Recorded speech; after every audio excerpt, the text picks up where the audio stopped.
기원 후 4세기 말, 오랜 세월 지중해와 유럽을 지배하던 로마는 그 힘을 잃고 분부되기 시작합니다.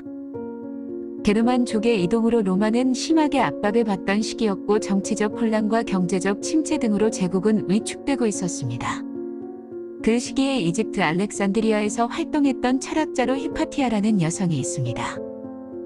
당시 시대의 흐름이었던 기독교의 득세와 그 현상에 따른 종교적 갈등은 과거 그리스 문화를 꽃피웠던 알렉산드리아에까지 영향을 주어 뛰어난 철학자이자 수학자였던 그녀를 죽음으로 내몰았습니다. 후세 사람들에게 과연 문명의 진보와 퇴보, 신앙과 이성, 자유와 권리에 대해 정답은 무엇인가 질문을 던져주었던 히파티아의 죽음. 이번 영상에서는 그 질문의 답을 찾아 고대 알렉산드리아로 떠나볼까요? 4세기경 로마는 게르만족의 침략과 정치적 경제적 침체로 쇠퇴기에 접어들기 시작해 결국 동로마와 서로마로 나뉘어집니다. 그 시기 이집트 지중해 연안의 알렉산드리아는 학문과 문화의 중심지였는데 그 당시 기독교가 점점 위세를 떨치기 시작하고 있었습니다.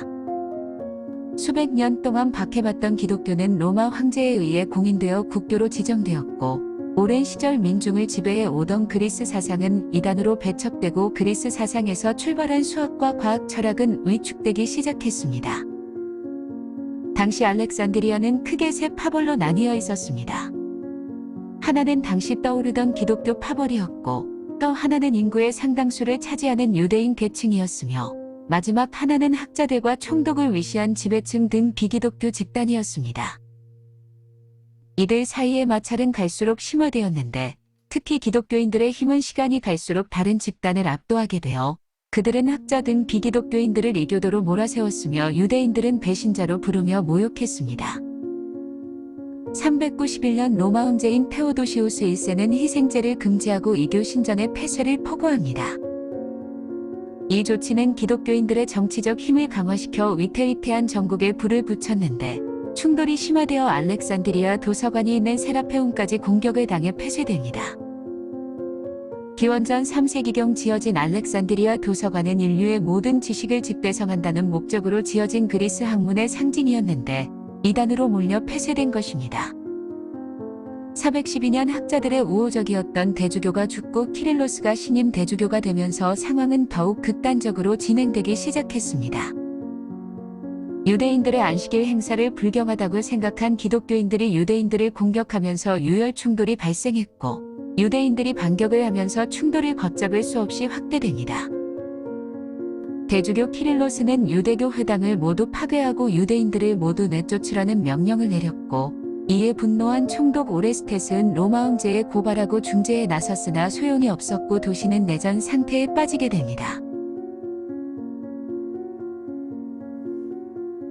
이런 상황에서 알렉산드리아에서 가장 유명한 학자였던 히파티아의 죽음이라는 비극이 일어나게 됩니다. 사료에 의하면 히파티아는 4세기 중엽에 알렉산드리아에서 태어났는데 아버지 테오는 학자로 히파티아는 어려서부터 예술과 문학, 수사학, 천문학, 수학, 철학 등 수많은 분야에 걸쳐 교육을 받았습니다. 그녀는 여러 분야의 저술을 남겼는데 동시대 학자들은 그녀의 저작에서 놀라운 수준의 학자였다고 평가했습니다. 그녀의 알렉산드리아에서의 영향력은 상당했고 총독의 상담가로서도 역할을 했습니다. 알렉산드리아가 내전으로 혼란한 상태에서 히파티아는 대주교 키릴로스와 총독 오레스테스의 분쟁에 신중하게 처신해 끼어들지 않고 중립을 지켰습니다. 그러나 키릴로스는 그녀가 총독에게 영향을 끼쳐 불화를 조성하고 조종하는 것이 아닌가 의심하게 됩니다.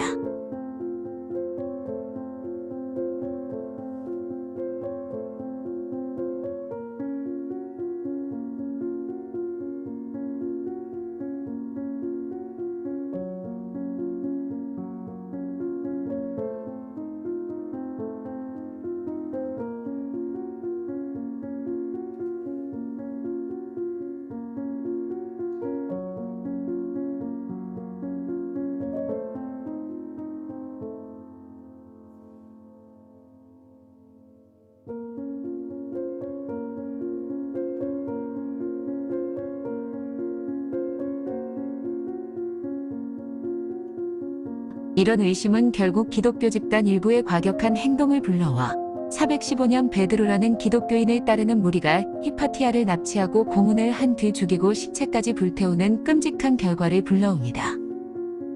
이 사건은 키릴로스의 직접적인 지시로 이루어졌다는 소문이 널리 퍼졌으며 총독도 알면서 모른 척하고 히파티아를 희생양으로 삼았다는 견해도 있습니다.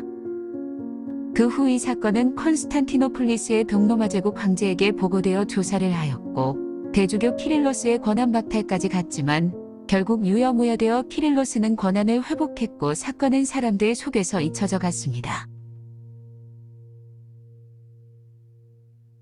기독교로 대표되는 헤브라이즘 문화는 유일신을 숭배하는 신본주의 사상으로 기존의 지배적인 문화였던 인본주의를 기초로 하는 헬레니즘 문화와 전혀 달랐는데 이런 상충된 문화의 충돌이 가장 심했던 지역이 알렉산드리아였습니다.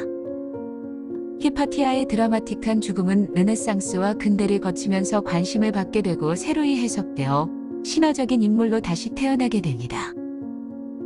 히파티아의 죽음은 근대 계몽주의 시대에 들어 재평가되는데 계몽주의는 기본적으로 인간의 이성을 중요시했고 과학과 사회의 진보를 믿었습니다. 그들은 기독교의 권위 아래 살았던 시기가 문제가 있었다고 판단하고 그 기간 1000년간을 암흑기라고까지 표현했습니다.